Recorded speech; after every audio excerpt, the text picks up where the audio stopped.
Thank you for joining us, Chancellor. So Torsten has just told us that Britain just needs to, sort yourself out. So you are, at least for the moment, the man in charge of sorting out Britain's economy. This book... I don't like that, at least for the moment, Annie. Can we just rewind and say, subject to the next election? Subject to the next election. Blah, blah, blah. Yes. This book, you probably haven't had a chance to read all of it, but it is really good, meaty, and quite sobering. The headline, Torsten just laid out the headlines, but you know these. Basically, we've had 15 years of stagnation. Productivity growth has fallen off a cliff since the financial crisis, less than half that of our OECD peers. Real wages basically stagnant. Something's gone terribly wrong.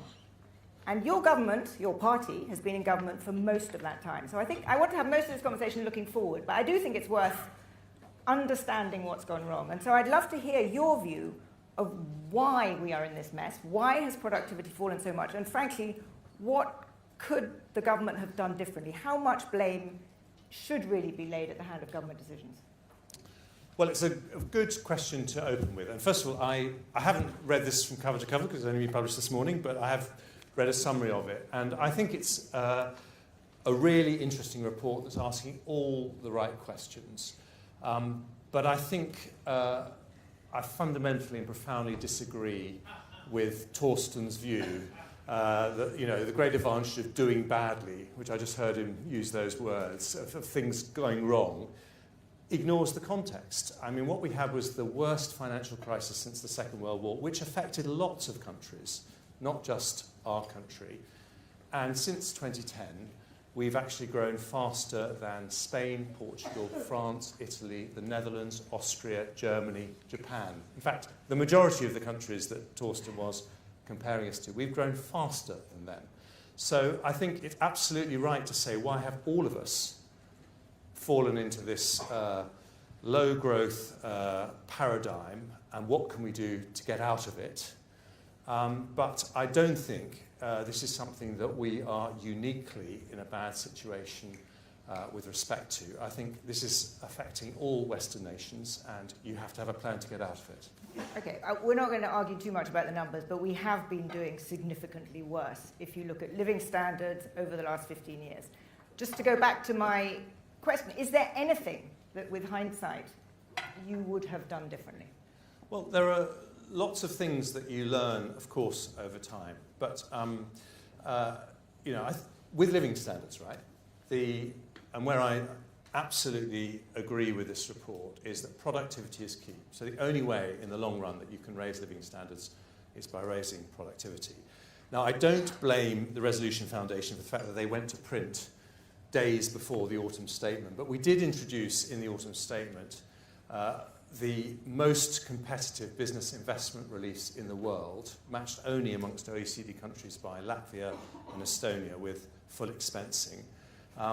This means, alongside another 109 growth measures, this will increase business investment in the British economy by 20 billion a year.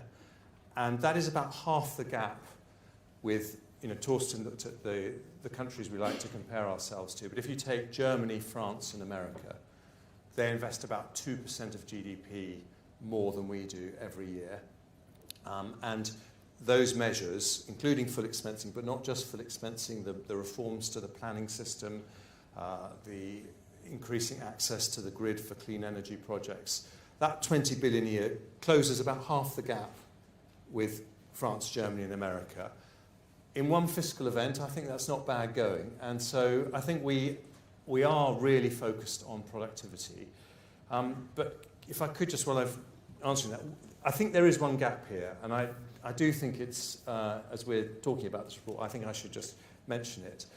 Because if I was going to choose one country in the world that had the most untapped potential to become the most prosperous 21st century economy, it would be Britain.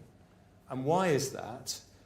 Because, first, we are very good at introspection, and this is a very good example of that, so we do ask ourselves the searching questions. But most of all, because the sectors that are going to grow the fastest this century are the sectors where we are doing really well in. Technology is the obvious one, where we have a technology sector that's double the size of Germany, is 3 times the size of France. If you ask why it is that we've grown faster than Germany since 2010, despite their higher productivity, it is because we are actually stronger on innovation. So if we could solve the productivity bit, there would be no stopping us. And the reason I think that is, if I, with the greatest respect, could say that is an omission, is because you'd spend a lot of time rightly talking about our strengths in the service sectors. If you'd done an equivalent report in the 1980s and not mentioned Big Bang and the City of London, which has gone on to be an area of global leadership for the UK, you'd be ignoring the sector whose taxes now fund half the cost of the NHS, because that's what financial services do. So I think you have to think about technology, AI, life sciences, clean energy, creative industries, because those are the sectors that are going to be really important for us going forward. Why don't you elaborate on that? Because one of the messages that comes out strongly from the report is the need for a growth strategy. And you know, as you say, you unveiled 110 measures. 110 measures is a huge number of measures. I'm not sure, though, I understand what the growth strategy is of this government. Well, in fairness to the Resolution Foundation, that was the autumn statement. So I was focusing on the autumn statement last year was stabilisation and the battle against inflation. The spring budget was labour supply. That was where we had the childcare measures. The autumn statement was growth. I spent an hour giving that statement. I won't do the same thing again. But if I was going to say two things... The strategy. Not the details. The big... What's the 30-second pitch? What is Britain's growth strategy? 30-second pitch. Number one, you've got to deal with productivity by increasing business investment, and that is why we had full expensing, and that's why we had those £20 billion of measures. Secondly, you've got to have a very clear view as to where our competitive advantage is. And the country which has got, outside the United States, the most respected higher education sector, outside the United States, the biggest financial services sector, our strength is innovation industries. And that is where, if we are focused, this Conservative administration can give the country a world-beating technology sector, the world's next Silicon Valley, just in the same way that Nigel Lawson gave the country the City of London and financial services. And so that is, I think, you put those two things together, and I think you've got, and by the way, I should add into productivity, it's not just business investment, it's also skills, which is why the Prime Minister's plan for teaching people maths to 18 is really important, because 15% of our school leavers leave school without the necessary maths skills. It's only 8% in Singapore. We need to close that gap. So I think you would find a lot of commonality with what you've just laid out in the report.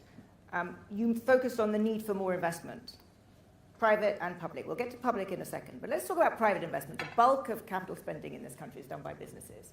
You introduced, as you say, full expensing. That would have got three stars from the report. They said you should do it, you've already done it. Beyond full expensing, what is holding private investment in this country back? You've run a business. Why don't businesses here invest more? And what can you do beyond full expensing to improve that? Well, lots of things, but let me give you three. First of all, labour supply. Most businesses find it hard to expand because they can't recruit the staff, and that's why we are now. But we have 1 million vacancies in the economy.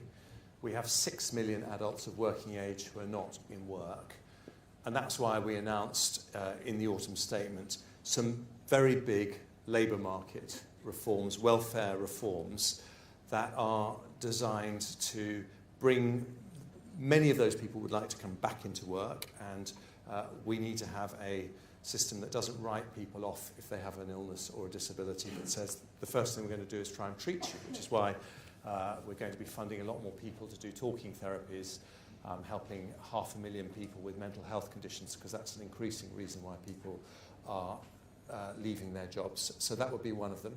Another is a total overhaul of our planning system.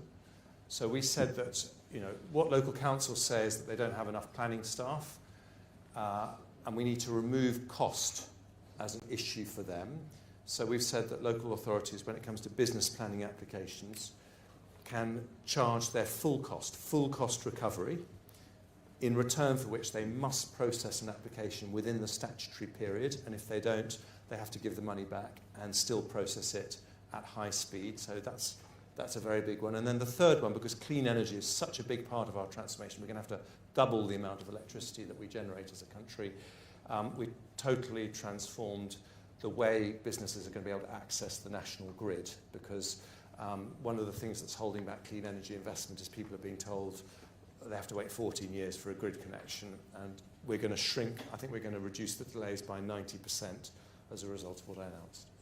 So those are all really impressive changes. I think across the board people would probably applaud them, but they are new approaches from the government. And one of the challenges, I think, for businesses has been this frequency and speed with which policy changes. It's unbelievably volatile. I'm going to quote now from the report. Lower level instability since 2010 has included 9 business secretaries, 4 versions of the business department, too many industrial strategies or growth plans to count. Corporation tax has changed almost annually. How can, a government, and we've had the same party in power, and there's been that much change. How worrying, and you must deal with this day in, day out. How do you recognise the sense that volatility and policy uncertainty is a problem?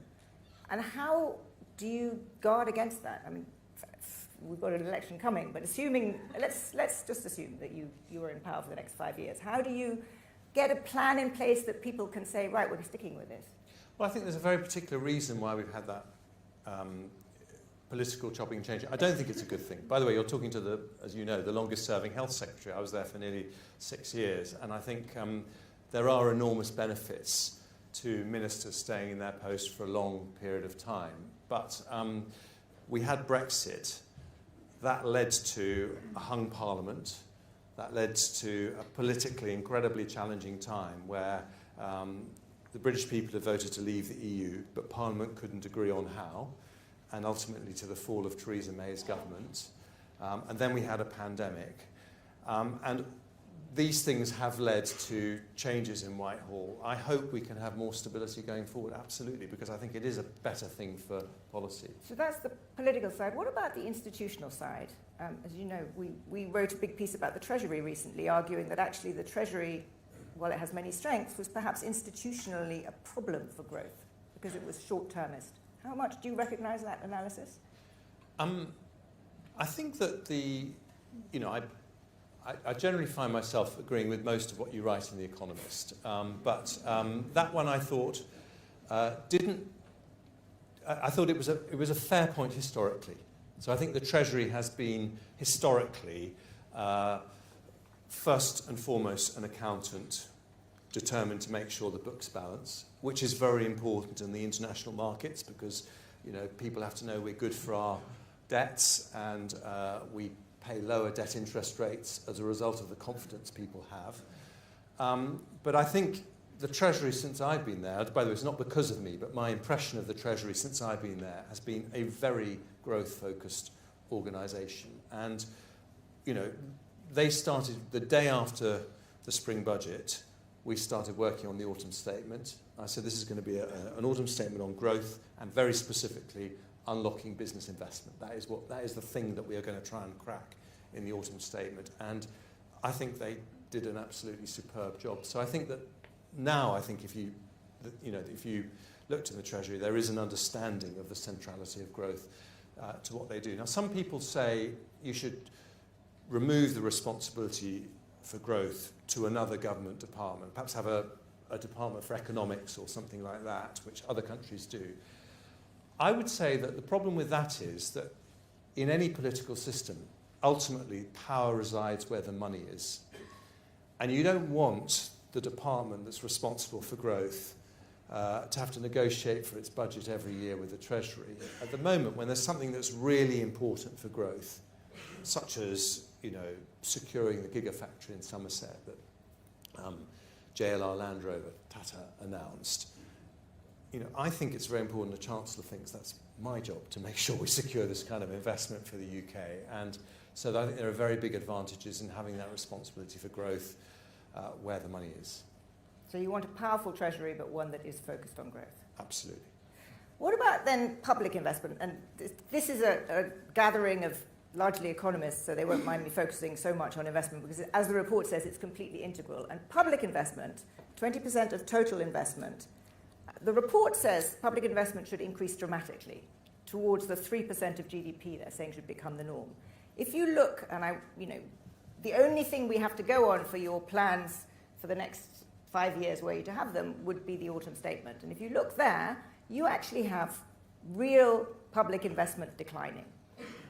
Is it sensible to have declining public investment? I don't think you want declining public investment. And I very much hope we'll be able to get back into a place where we don't have to do that. But I think it's also important to say, Zanny, that in 2020, the capital budget, which is the closest proxy you have to public investment, went up by its highest ever level, by 21%, from £70 billion to £100 billion. So we are now spending, in terms of public capital spending, £30 billion a year more in real terms. But it's still, it's risen as a share of GDP, but if you've got it on a trajectory, it's gone up, and it's then going to go down. Well, hang on. Let's just explain exactly what happened. So in that 2020 budget, when Rishi Sunak was Chancellor, it was the biggest ever increase. Now, I then had to balance the books a year ago. It was an incredibly difficult situation, but it was necessary for the markets, and it was necessary for the battle against inflation. So what I chose to do was to freeze that capital budget in cash terms, which is not a freeze in real terms. I hope as soon as we can afford to, we can get back to real terms growth, but I'm absolutely committed to public investment. And I think the evidence I would give you, if I may, that we are committed to public investment was that, as everyone knows, we had a very big challenge with HS2, and the project was going wrong. Now, I think in previous eras, if the Treasury had lived up to what you were describing in the article about it in The Economist, we would have clawed that money back to help balance the books in other areas. But actually, every single penny of that 36 billion that we saved from not proceeding with HS2 is being put into other capital projects. So we are absolutely committed to investment in the public realm. And I think how do you get there? You get there by unleashing the growth in the economy more broadly, and that's what I was trying to do in the autumn statement. But let's sort of stand back a bit, because this is a report, Britain in 2030. And you have as Chancellor, at least on the public finances, you have a few levers, right? You've got taxes and you've got spending. And between spending, you've got current spending and you've got capital spending. And I'm crudely simplifying, but basically you have cut taxes, you're going to have public current spending falling very dramatically after 24-25, and you've got net investment going down too. What do you think is the right approach? You've said you want more public investment. Does that mean you want to have even bigger cuts in current spending, or do you want higher taxes? Because you kind of can't have all three. Well, you can have all three if you do them in the right order. And I think it's wrong to say, it's wrong to just describe the package of measures that I did as cutting taxes without saying what those taxes were cut for. So I did two major tax cuts in the autumn statement. One was introduction of full expensing, which the CBI said was a game changer that was going to fire up the British economy, gives us the most competitive capital allowances. All the countries that Torsten were talking about that invest more than we do, none of them have as competitive a regime as we do. So I want to get our horizons to 2030 again, and because I'm mindful that the report makes very clear that you need a broad strategy. Am I unfairly summarising you because I've heard you say basically Britain was hit by shocks that others were, so kind of not our fault. Now we're going to have a strategy that is tax cuts and as much public investment as we can afford, but nothing fundamentally different. You don't see a need for any sort of bigger, broader policy changes of the scope that this lays out. Well, I think that is a mischaracterisation. Is it? Okay, good. It is. I mean, you're ignoring the fact that we made some very, very big changes in the autumn statement, giving us some of the most competitive business taxes in the world. And you're characterising tax cuts as a strategy in isolation. I do believe in tax cuts. I'm a conservative. I would like to reduce the size of the state as a proportion of GDP. But the tax cuts that I'm doing are pro-growth tax cuts that are going to fire up the British economy. And, I think what I've done is something that will be transformative in terms of our productivity, which is exactly what this report is arguing. I mean, you know, the report is also very powerful in talking about the regional inequality that we have in this country. The fact that the productivity gap between London and Manchester is 40% when it's only 20% between Paris and Lyon. And the levelling up strategy is square on designed to deal with that. And since we started that in 2019, 2/3 of all new employed jobs have been outside London and the southeast. So I think that is beginning to have an impact. Are there more things we can do? Absolutely. I think in every fiscal event I've done, I've demonstrated that I'm prepared to do big new things, whether it was the childcare measures in the spring budget or full expensing in this budget, that will help transform our growth prospects. Just a couple more questions from me and then questions from you. So do get ready because there are people wandering around with microphones. One on planning. You laid out some very ambitious planning reforms in the autumn statement. You've said very clearly that you think that's an important part of faster growth. But your party seems to be kind of increasingly opposed both to whether it's new pylons or solar farms or indeed house building. I mean, can you credibly say the Conservative Party is the party of growth, given those factors? Well, every party has to manage its own parliamentary party, sometimes getting through measures that are not popular. But look at our track record. In the last year for which we have house building numbers, which is the year before, well, it's the year ending March 22, we had more new homes completed than in any single year under the previous Labour government. So we have seen a big increase. But what we've also seen over the last 5 to 7 years is increasingly strong environmental protections. And we have got to find a way of getting the balance right between those two. And so we will continue to find ways to reform the planning system. We are going to see more, more clean energy projects in our natural landscapes if we're going to double the amount of electricity we generate. That's a choice that we make as a country, but it's the right thing to do for the planet as well as for the economy. So we are going to see some changes. But I think that, what I would say is the planning measures that we announced in the autumn statement alone are going to unlock £9 billion of annual additional investment. So I think they were very significant. One more complete different track, benefits. One of the powerful messages of this report is that it is the combination of slow productivity growth and high inequality. And one of the things that has clearly really hit incomes at the bottom of the income distribution have been the changes in benefits that have come over the last 12 years. Would you agree with the report in arguing that there needs to be a fundamental change there for this to be inclusive growth? I totally agree that it needs to be inclusive growth, but, and I haven't read the specific bits in that report. I would say this, though, about what has actually happened. If you look at which group of people in the economy have seen their post-tax real incomes grow the most since 2010. It's not the people at the top. It's not the people at the very bottom. It is the people who are working full-time on the national living wage. They have seen the threshold at which they start to pay tax or national insurance double. They have seen the national living wage go up massively, and it's gone up again in the autumn statement. That group of people has actually seen their post-tax real income increase by 30% since 2010. It's a huge increase. And why is that? Because we want to incentivise people to get back into work, those 6 million adults who are not working.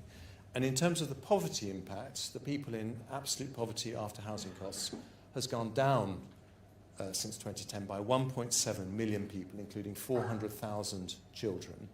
And that is because we have reduced workless households. So I think they're all connected. I do passionately think we need to be an inclusive society in which everyone has a share in growth.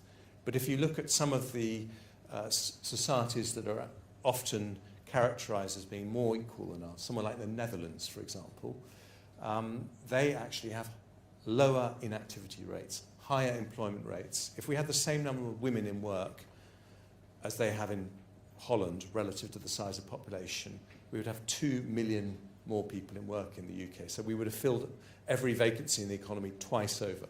That's true. It's worth reading that bit because they're pretty sobering statistics. That low-income households in the UK are now 27% poorer than their French and German counterparts, and that gap has widened over the last 13 years. You and I could go on for a long time. Let's hear some questions from the audience. Yes, right there.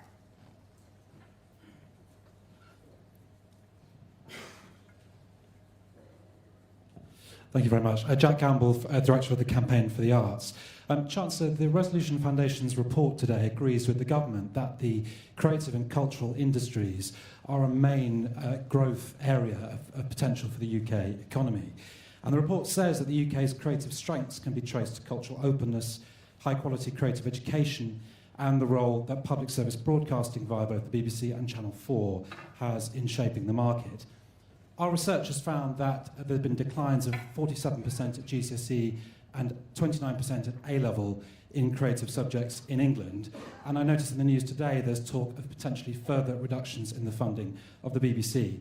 My question to you is, you've said that you want to get growth up first to get public investment up second.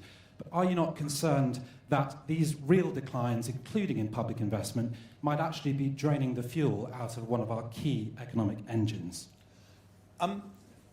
First of all, I totally agree with the report that our innate creativity is why the creative industry is one of the 5 sectors that I've identified as being an area of national comparative advantage. It's interesting, in the last decade, we've become the largest film and TV production centre in Europe. In fact, we may have already been that, but we've extended our lead over other European countries. And film and TV production in the last 4 years, I don't think there's any evidence of what you said, because actually our studio space has gone up by 2/3. Netflix alone has spent £6 billion in the UK, and we have attracted those industries here because of very generous tax reliefs. But they can see that they can source the skills they need to make Barbie or Oppenheimer, both of which are made here. They can source those here. But I think the really interesting thing is that film and TV and creative industries have become an offshoot of the technology industry in the last decade, because basically it is all, special effects is all about technology.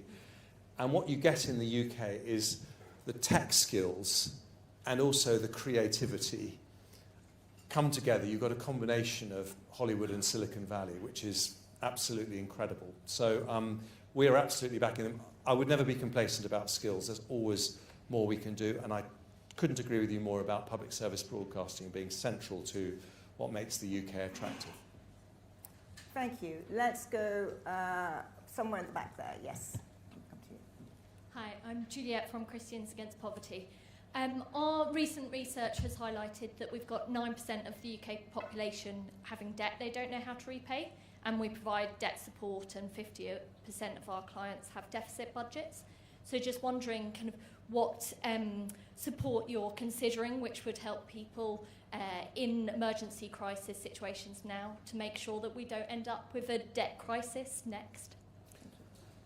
I think a couple of things. First of all, we're very concerned about people with mortgages as interest rates have gone up, ending up not being able to pay their mortgages. So I organised something called the Mortgage Charter, which 90% of lenders have signed, or 90% of the market by volume has signed up to, which does things like guarantee that people will be given a year's grace before any repossession proceedings happen, enables people to move to a best possible deal at the last moment.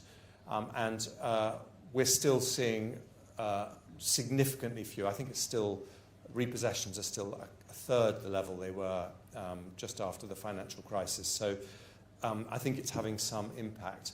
But I think the other thing any chancellor has to do in a fiscal event is ask what direct levers you have. So one of the things that we did at the autumn statement was increase the local housing allowance, which is basically going to be an £800 grant to 1.4 million households, because we know rents going up is one of the biggest pressures on poorer households. So I think it's a balance of things.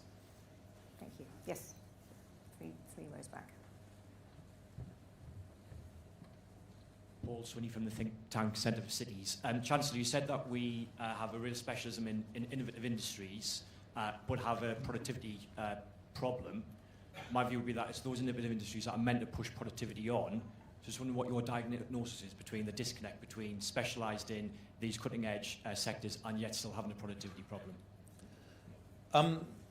Well, I think there'll be lots of economists here who have studied what the definition of productivity is and will be more knowledgeable than I am about it. But I think my understanding on what drives productivity is it's a combination of human capital, things like skills, which is why it's so important that we invest in our education system and why it's such a positive thing that educational standards are going up.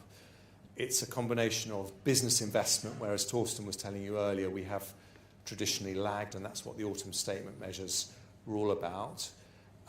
It's to do with regional disparities, which is why the levelling up agenda is so important.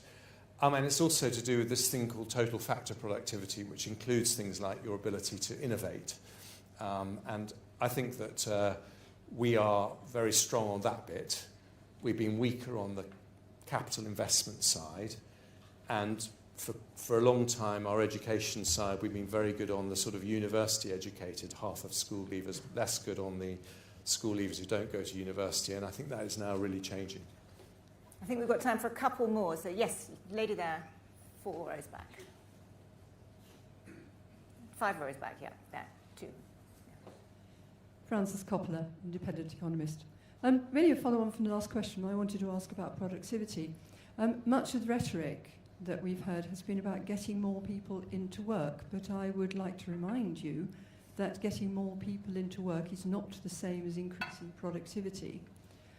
So my question would be, given that the two particular policies you've highlighted in your discourse has been full expensing, absolutely, that's a good policy, and a cut to national insurance to get more people into work. What are your strategies for raising productivity rather than just increasing the size of the workforce? Well, the two are connected, but 94,000 more. The workforce, the national workforce, will increase by 94,000 as a result of the national insurance cut, which, as I say, is about 1 in 10 of all vacancies. And how do we make sure that those people are able to work productively? It's by incentivising their employers to invest more in capital, plant, machinery, IT systems, so that each individual worker is generating more output. Germany has productivity 15% higher than us. So at the moment, broadly speaking, it takes Germans 4 days what it takes a Brit 5 days to work. That isn't because Germans work longer hours or work harder.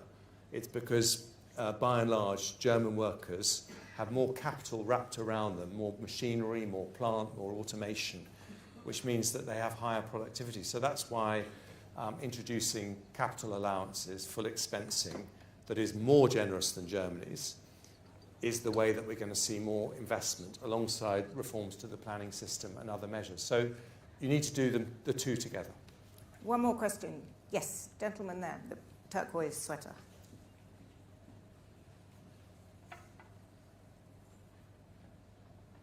Thank you. Chancellor, I'm intrigued by our attitude to the economy. I kind of want to touch on that with an analogy. If I think about the first session from Torsten, it's almost like he's described an economy that has a broken leg. And then I come to this session and it sounds like you're my chief surgeon who's telling me, I'm not sure you have a broken leg actually. Maybe we don't need to do anything. Or, maybe we need to just carry on as is. Or maybe we need to invest here or there. To what degree does our economy actually have a broken leg? And to what do we need to repair it before we then have ambitions of prospering highly and running a 2-hour marathon? That's a great analogy.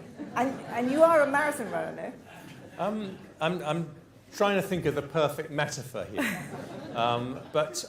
Look, I think it's really important not to lose our self-belief.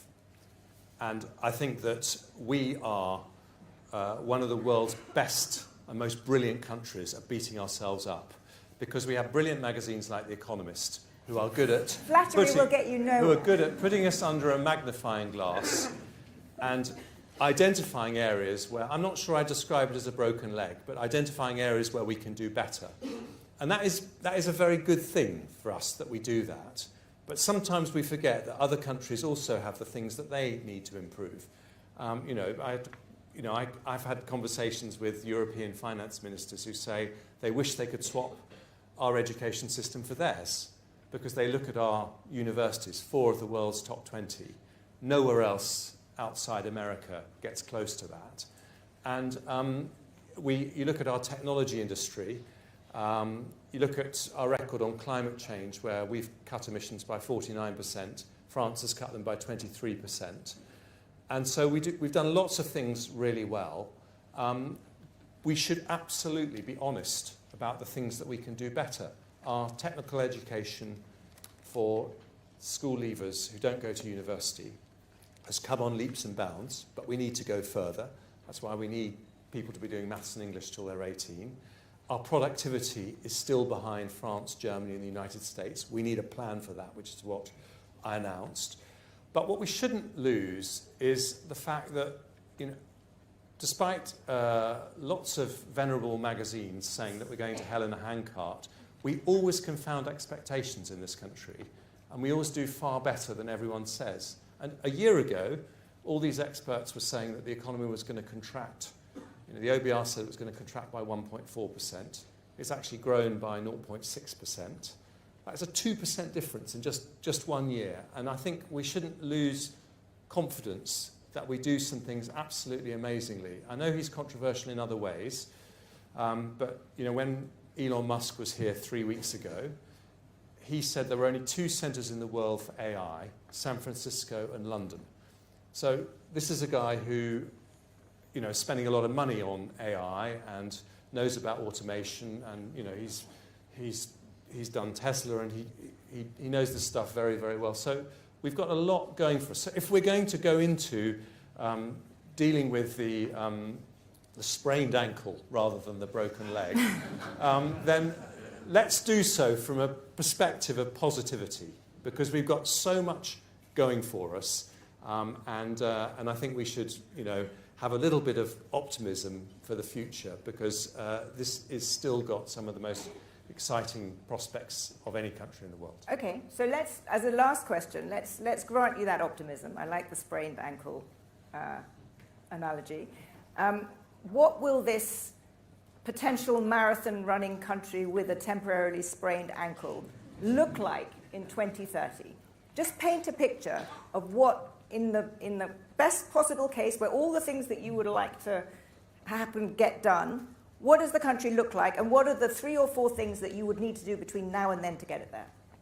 Okay, well, the first thing is, we have an election next year, and we have to make the right choice at that election. And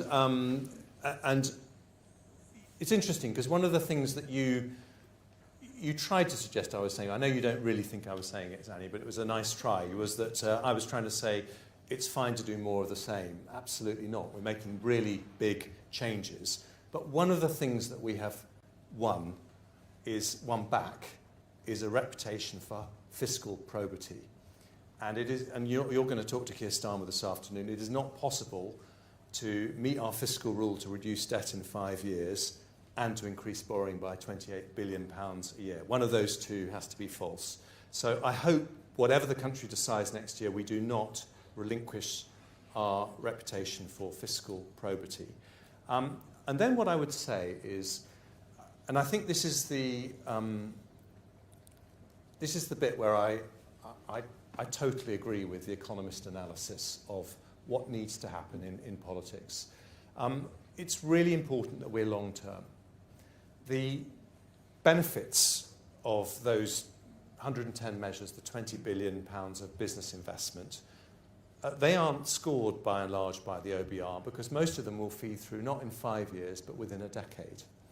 The full expensing will increase by about 14 billion, the investment in the next 5 years, but the real benefits will be because companies like Toyota and Nissan say they want to build plants here because they can see the benefits in the medium and long term, 10, 20 years' time.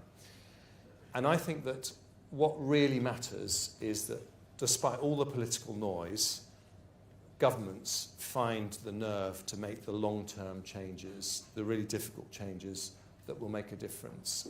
And that is what Rishi Sunak is absolutely committed to. It's what I'm absolutely committed to. And I think as long as we do that, then we have got the most amazing prospects in front of us. And 2030, it will be the most amazing economy. I think, it is possible we will hand over a fantastic economy to Labour in 2030, yes. Okay, on that note, thank you very much, Chancellor.